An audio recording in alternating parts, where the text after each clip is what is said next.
Happy Friday, everybody. F Sciento Friday around here. And tonight we're going to be talking about a document that I came across that, quite frankly, is it's disturbing. It's disturbing. And I kind of feel like it's definitely probably going to trigger some people. So I think everybody needs to kind of take care of yourselves before we get rocking and rolling. I definitely, let me just pull up. I have a channel that I want to shout out. So one second. Dustin is part of the Clearwater crew, and he's trying to get monetized, and I don't blame him. He works hard. He works so hard out there on these streets. Give me one sec, and I'm going to put his channel right into the chat there. That way, and then let's see. Yeah. Okay, perfect. It's in there. So I definitely, if you guys haven't already subscribed to, there you are, Dustin. I'm giving you a shout out. If you guys have not gone and subscribed to Dustin, I need you guys to go and take care of that. Sub up. And Dustin, go. I don't know. Do you have a playlist that people can go and turn on to help you get your watch hours and everything, or do you have enough watch hours?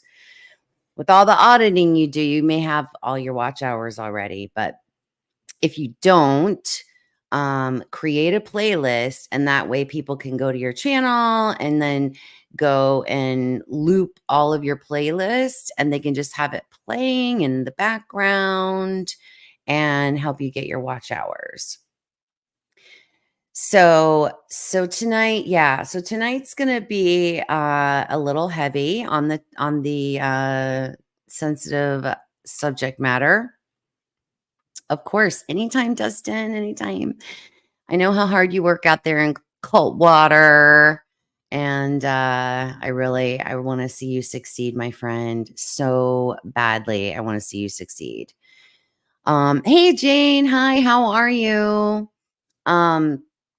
Tonight's topic is going to be heavy, and because it's going to be heavy, I want to just do a little, I want to just kind of do a little trigger warning to everybody. This, I came across this document a couple days ago. And in doing so, it honestly, I haven't been able to sleep. I want to cry. And I haven't slept. A couple of hours, maybe, tops. It's not been an easy thing for me because in this document we're going to talk about tonight, or we're going to go over, it's basically an account of a family that these investigators interviewed and talked to. And it sounds to me like she was just, a tough teen, right? I was there. I'm sure y'all were there. I'm sure you guys know what it's like to be a teenager at 14, and you're trying to find your place, right? Trying to find your place in the world. And I think we can all identify with that struggle. we're like, we're not really a kid anymore, but we're not really an adult either. And when I read this account, I think it doesn't actually say, and I'll just say it straight. It doesn't say if her parents were Scientologists. Okay. It does not say that they were. Okay, so you need watch hours too. Okay, so just take some of your streams or any of your content that you have on your channel, Dustin, and create a playlist. And that way people can just go directly to your playlist and literally hit play, and they can hit loop, and then they can turn the sound off and walk away. And a lot of people are doing that. So I know I've been trying to do that for myself, trying to get my watch hours. So I'm right there with you, my friend. So it doesn't actually say whether her parents were Scientologists. For some reason, I want to say that they were not Scientologists. The reason I say that is because I don't think this seems to be a family that is this is a family that is impacted in a way, and I don't think that her parents knew what auditing was going to do to her. Now, here in 2024, these parents cannot say that they don't know what auditing will do to their children because they have to do it themselves. But back then in the 50s and the early 60s, not everybody, they called it processing. Okay. A lot of it is considered, they mention when they talk about auditing, they really call it processing. And as we've been pouring through these documents, I don't know if you guys have seen some of my content that I've been dropping all week long, an episode every single day. Some are 6, 7, 8 minutes long. I think one of them might have been 14 minutes long. I have so much of these documents. I cannot do just one show a week and do one live a week. I can't do it. It's too much. There's so much. So new strategy, I'm dropping one short video every single day, and then hopefully I'll be able to do one live a week. Hi, eat more pizza, or eat more pizza now. I always forget the now part. So it's a new strategy for me. So I'm going to try to see if I can get through more of these documents. Okay. But going through all these documents, it's so much of the same stories over and over and over and over. And they kind of go something like this. There's a Scientology franchise that is open. Now we're talking not now, we're talking back 50s, 60s, and 70s. Okay. These are kind of 50s, 60s, and 70s, all these documents. But back then, it was all kind of like more of a franchise kind of thing. And a lot of them, basically, they would get people to come in the door and they wanted to sell courses, or not courses. They would sell courses, but do processing, because they would do the personality test just like they do today. But it was more about getting you processed, because they got to process you. So we are going to go through a document tonight, and this family, what they went through, I can only imagine. It's going to seem a little sterilized because the person writing this is not someone who is involved in the situation. Okay. But as we talk about this encounter, and I start reading this encounter, if you guys put yourself in this family's shoes, try to imagine something like this happening to your family. Because when I did that, it gave me a completely different perspective. So, all right, let's just jump right in and we will, we're going to get going here. So let me just bring up this document. I don't know if let's see if I want to put that. Yeah. Okay. All right. My allergies, guys. I'm so sorry. Please forgive me. Hey there, Mike. Hi. Thank you for joining us. Okay. So this document is from 1963. And again, this is part of that whole FDA investigation into the e-meter, into all of these wacky vitamins, into all of these people that were, trying to get people to just kind of join and be a part of and pay for at all of these individual like Scientology process centers or Scientology. I'm sorry, I said that incorrectly. Part of these franchise, like Scientology franchise. Okay. So again, I'm sorry. Please forgive me my allergies. Okay. So let me just pull this over 1 second so I can see the chat while I read it. All right, let me make sure everything's up and ready to go. Do you guys want to see full screen of the document instead of me to the side? Is that better for you guys? Does it make it better for y'all to see it? Does that work better for y'all? All right. We're going to try it and see. All right. So this is from March 22nd, 1963. Okay. And this is from the Buffalo district. It's part of the FDA investigation and interviews that they did. All right, perfect. Thank you. Eat more pizza now.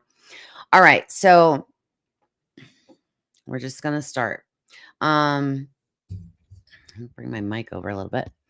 As a follow-up to information requested in memorandum, Buffalo from January 28th, 1963 in Buffalo, New York.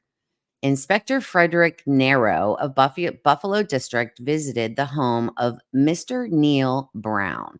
Oh, I'm sorry, guys. Before we really get rocking, you are going to see some redactions. The redactions that you're going to see are the family's last name because I don't know if they're still I don't know if these people are living, and these people were victims. So anytime you see me redact a name, it's because they were victims, okay? And young victims. So I don't want anybody going and searching for this family. That would be crazy, all right? But anybody whose name that I don't redact, they are related to Scientology, and I do want people to know these people's names. They're either related to Scientology or a Scientologist, or they are maybe the inspector or someone that they interviewed regarding these situations. But anyone who is like a victim, I definitely redact their names. Okay. All right, here we go. Inspector Frederick F. Narrow of Buffalo District visited the home of Mr. Neil R. Brown. Mr. Brown was listed in the latter memorandum as the Albany representative for the Academy of Scientology. Inspector Narrow's memo of February 21st, 1963 reports that he was unable to contact Mr. Brown, but interviewed Mr. Brown's wife. She told Inspector Narrow that Neil R. Brown is now a salesman for Parents Inc. Keep that in the back of your mind that this is currently where he is at. Parents Inc. Okay. And that her husband had quit the practice of Scientology about a year ago. A memorandum of a telephone conversation between Mr. Howard Rice, investigator, New York State Education Department, Medical Practices Division, Albany, New York, and Buffalo District, dated February 21st, 1963, requests that Mr. Rice be contacted to obtain any additional information he may have or he might have prior to making an FDA follow-up investigation. On March 22nd, 1963, I visited Mr. Howard Rice, investigator, at his office in the State Education Building in Albany, New York. Mr. Rice gave me his files on Neil R. Brown and the Academy of Scientology in Albany, New York. From these files, I obtained the following information. Again, anyone currently are just joining, please, trigger warning, sensitive topics, take care of yourselves. Your mental health comes first. If you need to take a break, get up and take a break and come back later. And I do have in the show notes links for anyone who does need support with mental health. Okay. All right, here we go.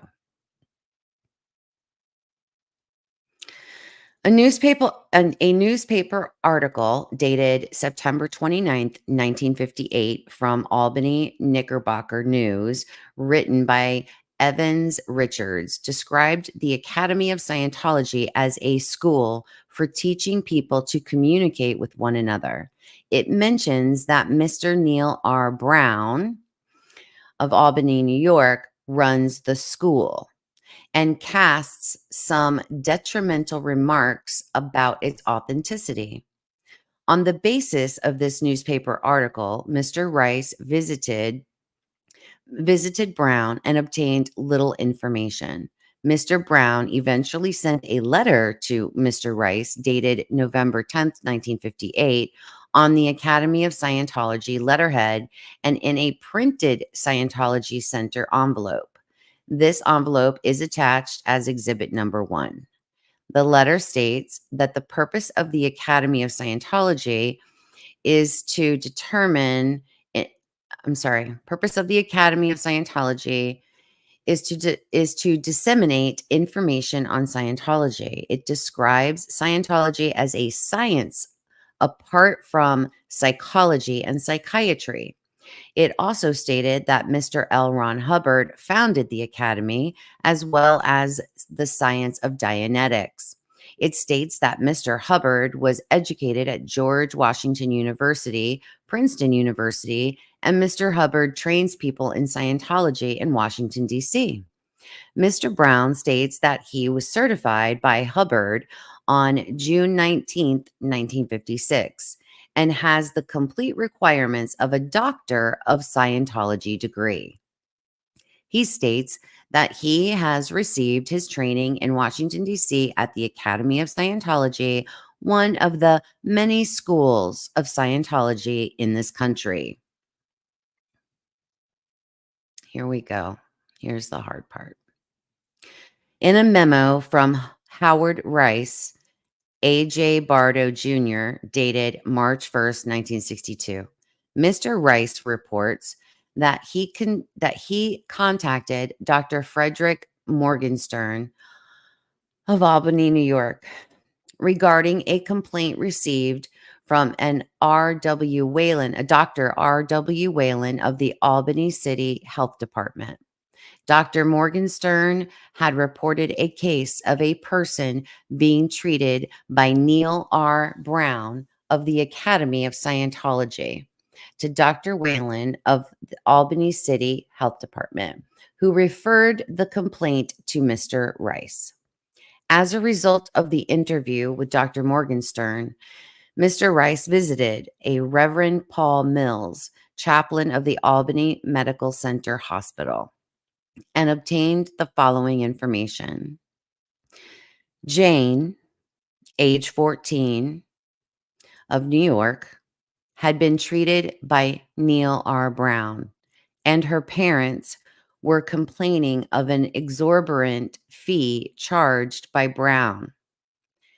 Jane was described as a disturbed child who had previously been under psychiatric care. She was recommended to Neil R. Brown by her brother at New York State. I'm sorry, her brother, a New York State trooper.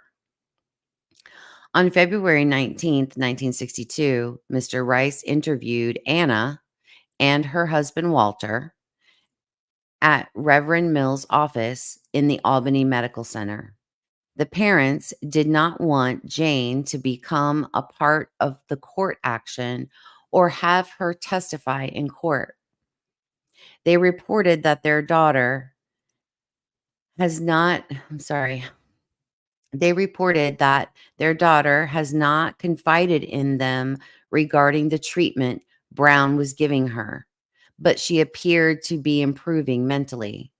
The parents became concerned when they were asked to sign a contract for $500, allowing for 50 hours of treatment by Neil R. Brown.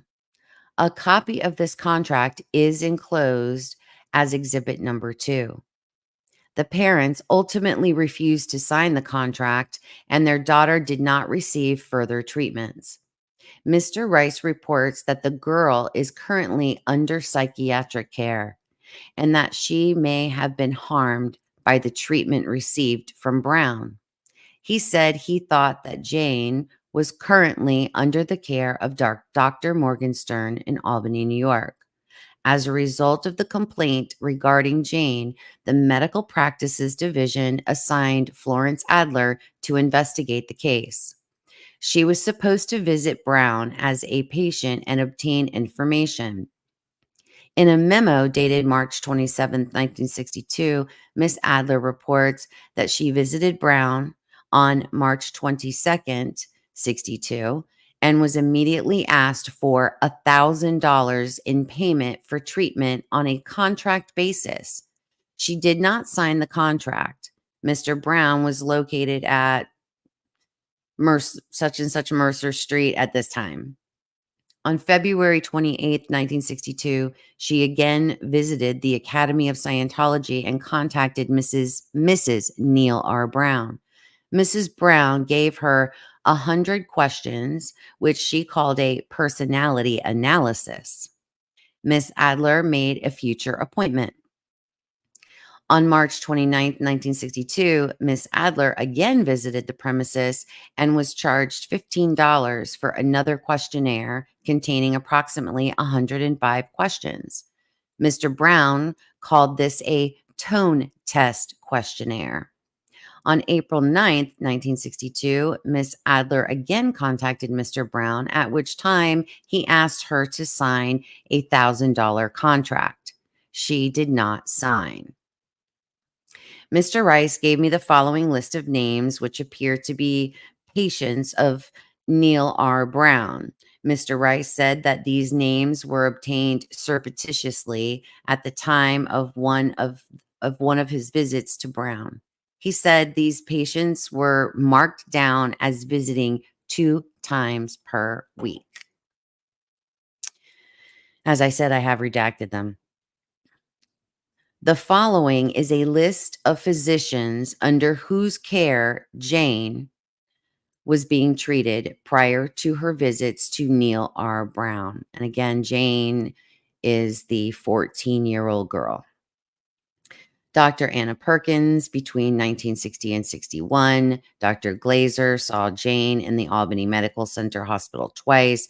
Dr. Arthur Hengerberg saw Jane in the Albany Medical Center Hospital.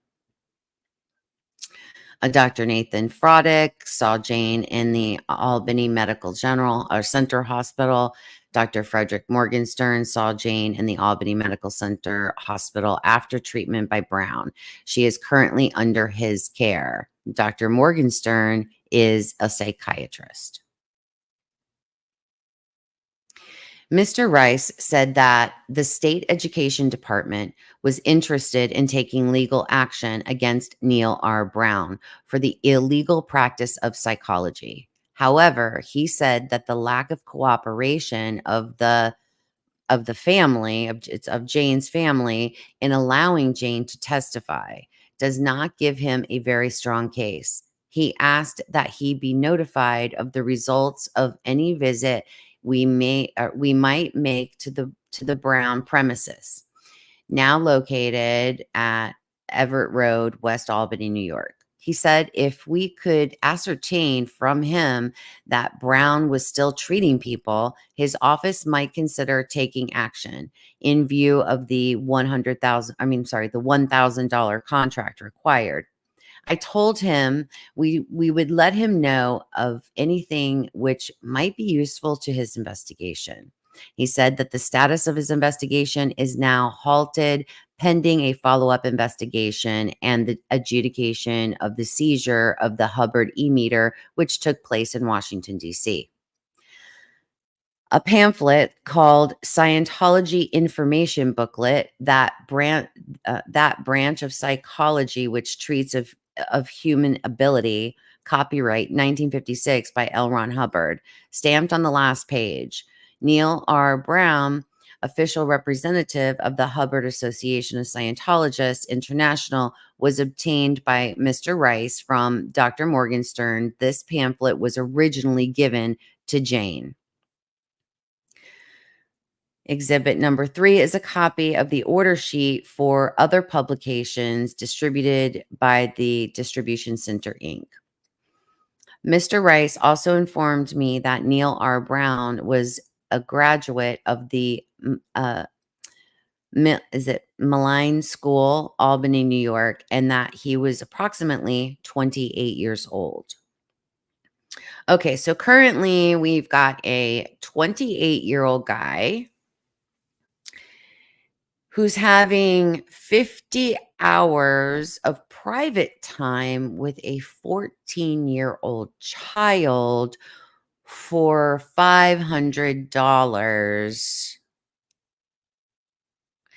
Yeah. All right.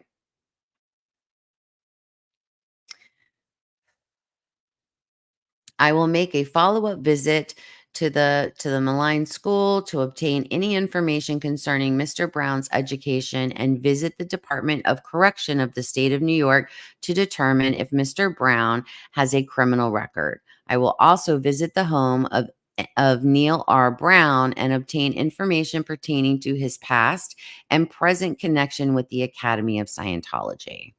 Larry Kerness, Albany Resident Station. All right. Here's the photocopy of the letter. All right, guys. This is a copy of the contract that this Neil Brown wanted Jane's parents to sign. And I don't know if y'all remember, but back in the day, it was a lot of the first party will do this, second party will do that, and the first party and the second, like there's a lot of kind of, but reading between the lines tells a really kind of like messed up story. All right. So I hereby agree. And I'm sorry, the first couple of sentences are kind of like blurry and kind of like, blacked out a little bit, but it's basically it is hereby agreed to the following uh professional something, Albany County, state of New York, party of the first part, who is Neil Brown, and second part is his name's Walter, and Walter is Jane's father. So it says, who is the father of Miss Jane? Let's see, parties of the second part, that in consideration of the payment of monthly payments totaling $500. So he wants monthly payments of $500 from Walter, the father of Miss Jane, who's 14 years old. Okay, so will receive a type of service called Scientology processing by the method and practice of Scientology in the amount of 50 hours, subject to the right of Neil R. Brown to require preliminary tests.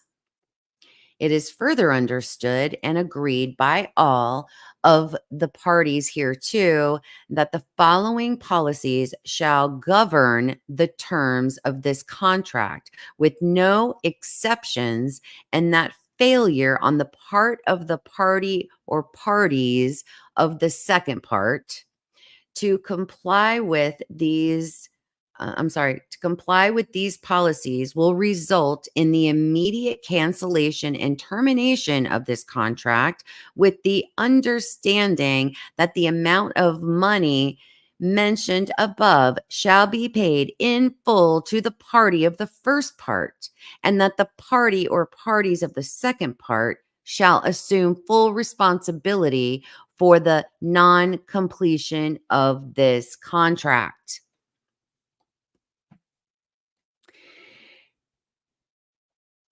I'm gonna just, okay.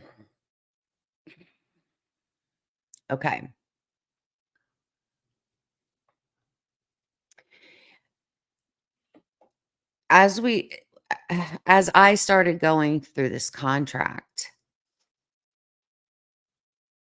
I mean, we hear a lot of the ex and former Scientologists talk about how you don't get a refund. And if you get a refund, it's up to who? The auditor. The auditor. Thank you, Eat More Pizza. Thank you. Yeah, so it's up to the person who's doing the auditing to whether you're going to get, if you don't feel like you're happy or you're satisfied with the services you're getting, it's up to them whether you're going to get but this guy now, and I don't know, this is the first of its kind, this contract. This is the first contract I've come across in all the documents that I've been pouring through, and it's a lot. This is the first time that there is a copy of this contract. So I don't know if this contract is something that was specific to this particular, Neil Brown guy, or if it was something that Scientology was doing back then. So that I don't know the answer to. I have not come across any other contracts. Okay. All right. So let's get back to it. Let's get back to it. Okay. Policy number 1. The person to be processed must maintain an appointment number of visits per week. I'm sorry. And each visit shall be on an appointed day for an appointed length of time. So he's setting the parameters, is what he's doing in this contract. He is setting the parameters for how he's going to, quote unquote, process, code word for auditing, a 14-year-old child. Okay. So he's saying that the person to be processed must maintain an appointment number of visits per week, and each visit shall be on an appointed day for an appointed length of time. The appointment number of visits per week is 1. The appointed visiting days are to be arranged in advance of each visit, and the appointment length of time per visit is 1.5 to 3 hours. Policy number 2. The party of the first reserves the right to require that the person being processed live in a different environment, and the said party of the first part shall have the right to choose such environment as he considers will be most helpful for the purpose of this contract and for the duration of the contract. So here he's saying in policy number 2, he's going to determine where she's going to be staying. Policy number 3, the party and parties of the second part being entirely free from any restraint or duress do hereby release the party of the first part from any and all liability or responsibility for any consequence. Oh my gosh. Consequences resulting from training, education, or processing practices or methods used by the party of the first part or his associates. So, in other words, whatever happens is whatever happens, and nobody on our end is going to suffer any consequences for anything that may happen to this person who's being processed, which is a 14-year-old child. Policy number 4, the party and parties of the second part understand fully and completely that the purpose of the party of the first part and or his associates is based upon the practices of Scientology, which the party and parties understand to be a guide intended to make people more aware of themselves as human beings and not the treating or diagnosis of human ailments of body or mind, and not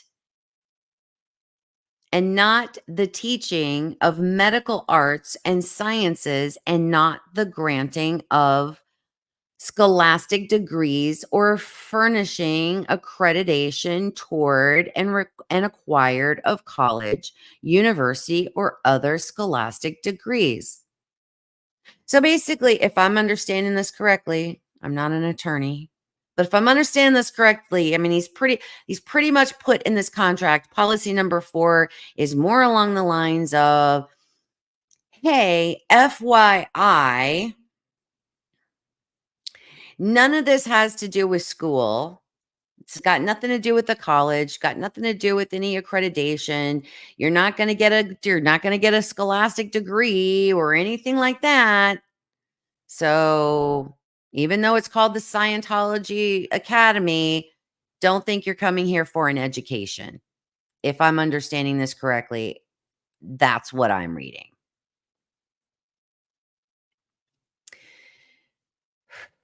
All right. And unfortunately, okay, so that's policy 4. 5 was cut off there at the end of the page.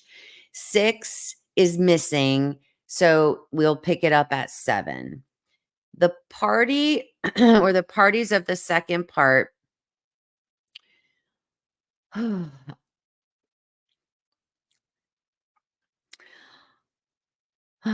Uh, it's about a refund is basically it. It says will obtain a full refund of their money. And I'm sorry, it's kind of hard to read. Of their money, after which sessions are completed. And I'm sorry, I can't read the rest of that sentence. If the person processed is not entirely satisfied, a refund, I'm sorry, if the person forgive me guys, I'm sorry. If the person processed is not entirely satisfied, a refund will not be given until the person to be processed has completed all of the hours for which he has contracted. Policy number 8, if the person being processed does not achieve goals to the satisfaction of the party of the first part, he or she may have their money refunded or may be offered additional processing or training at an extra cost at the option of the party of the first part.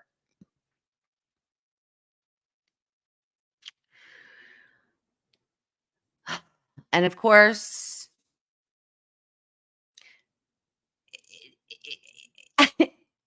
it's supposed to be notarized.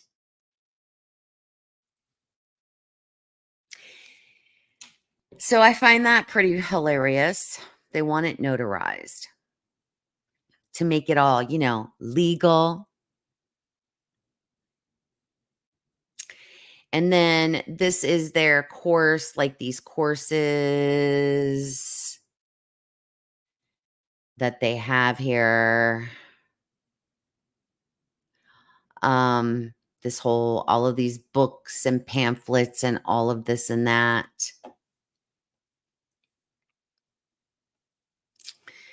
And, oh, I'm so sorry, guys. Sorry.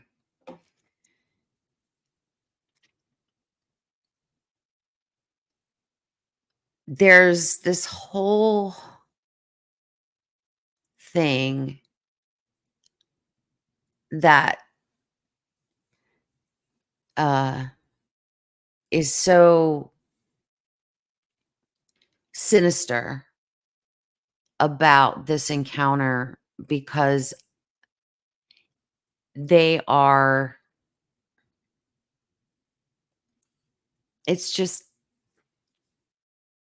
I'm sorry, you have to forgive me. It's very frustrating for me because I feel like, you know, these investigators seen these things.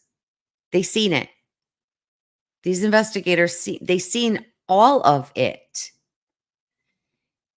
It's it's right there. It's a 14-year-old child in a room of this person's choice, place and time, and parents aren't there.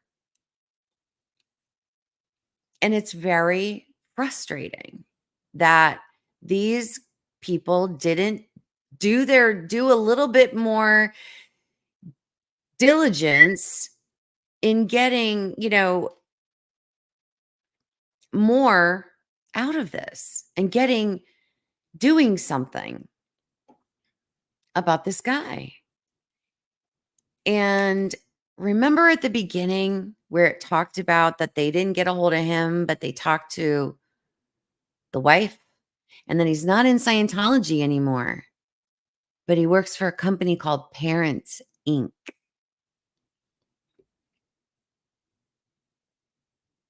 So this guy's a predator, a child predator. And this poor young woman, child, I won't say young woman, my apologies. She was not a young woman, she was a child. Exactly. Eat more pizza now. Exactly. Exactly.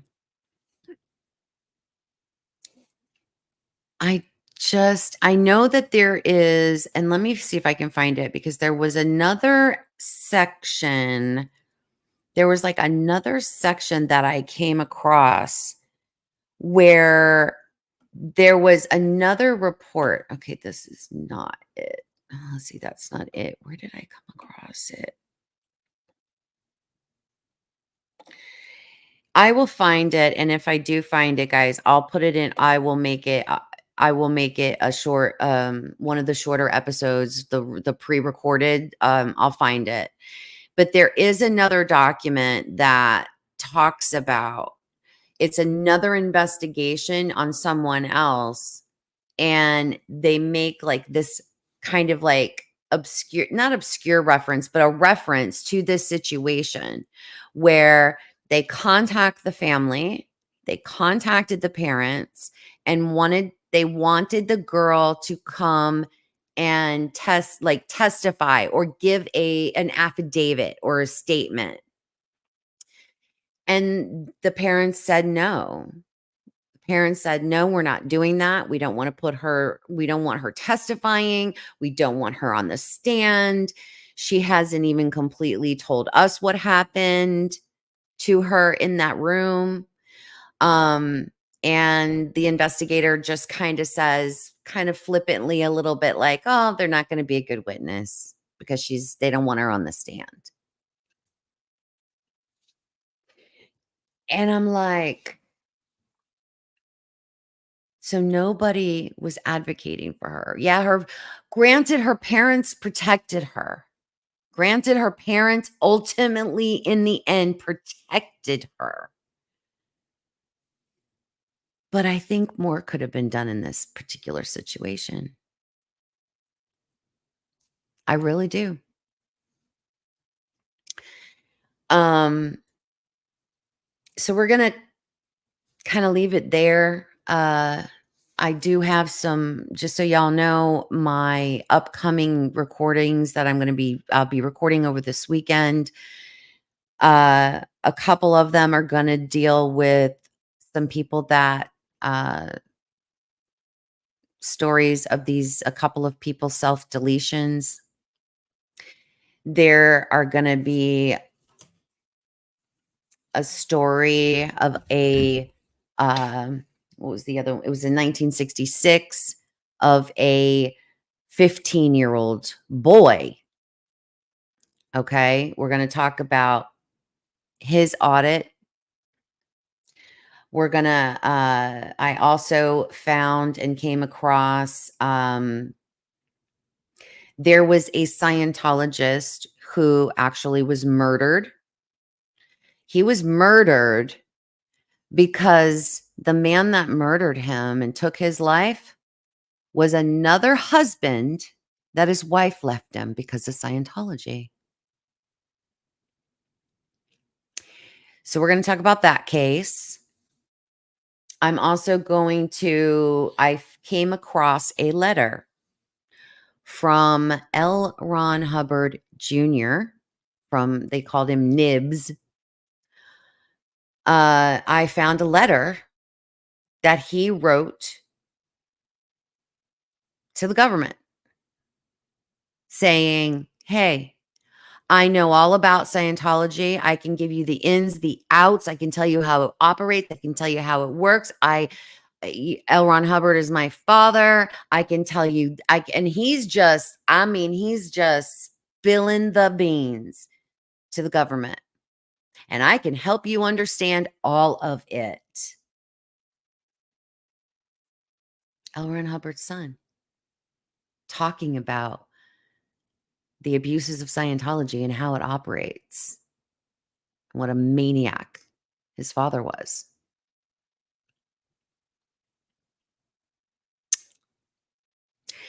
So it is not like the government didn't have enough evidence. We're talking, like I said, we're talking FBI, we're talking CIA, we're talking FDA, we're talking the Secret Service, Richard Nixon, Rudy Giuliani is in one of these documents I found.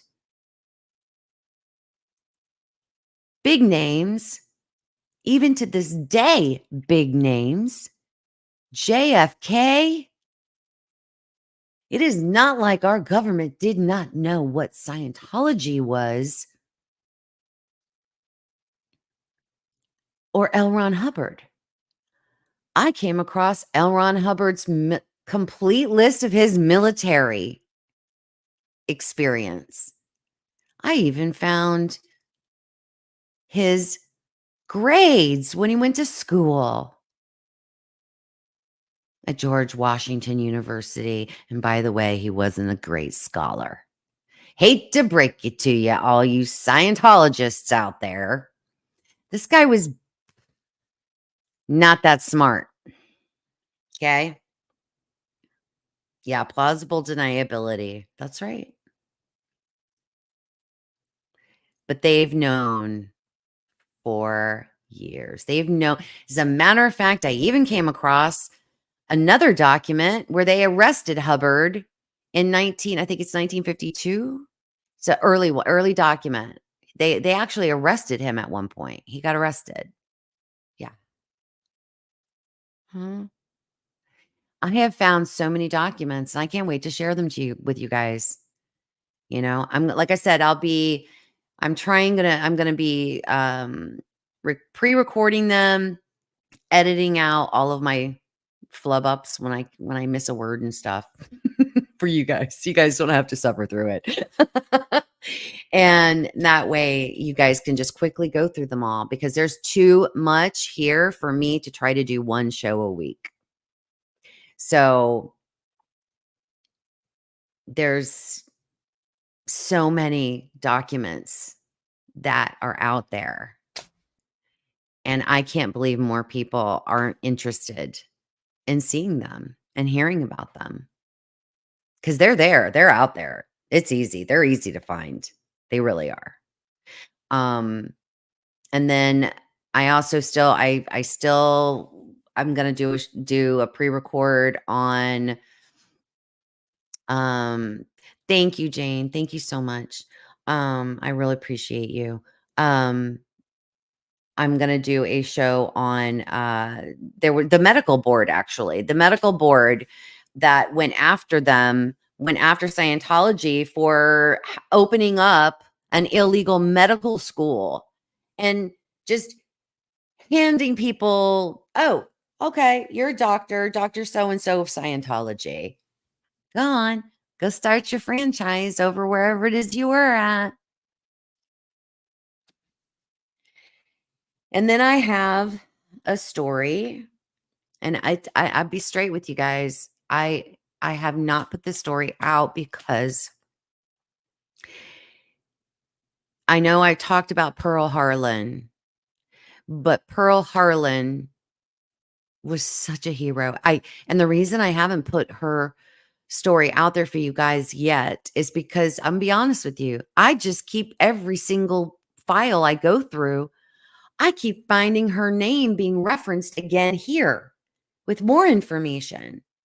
So I'm like, well, I'm going to hang on to this until I get through all of them. And I think I still have 40 or 50 files still to go. And like I said, some of the files are, some files may have 7 pages, some files may have 170 pages. So it's a lot.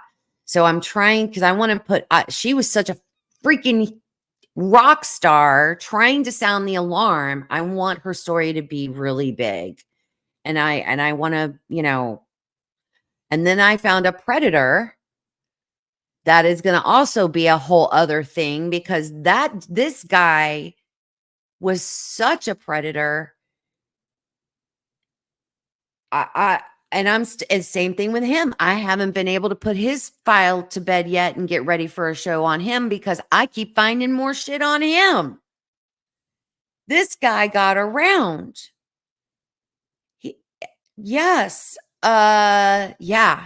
And he kept they kept committing him to mental institutions for the criminally insane because he was an actual predator.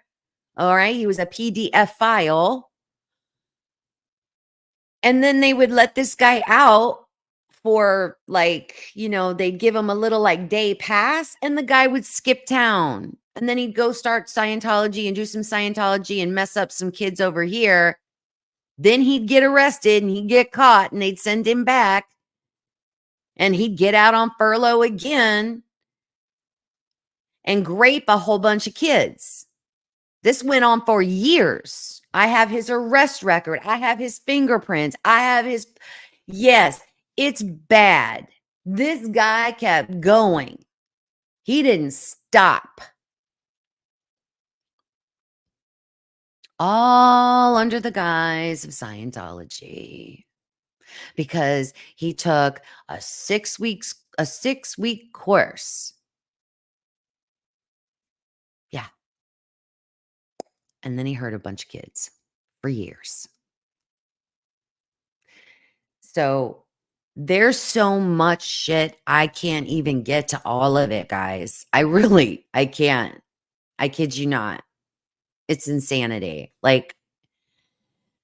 But that's why I thought I would tackle these smaller. I'm going to let y'all go in 5 seconds. I thought I would attack it with these smaller episodes, editing out, and just kind of 6, 7, 8-minute episodes, one episode a day, every single day, and then try to do a live on a bigger story once a week. And this is the only way I can find to attack it. But there's so much. And I really hope that I would like to see this series get more exposure. Not my channel. I mean, it's not even about me and my channel. It's about people need to see this shit. Not just go, oh, the FBI knows. Not just that. People need to see these documents. People need to hear these stories of the victims and the heroes that did try to sound the alarm.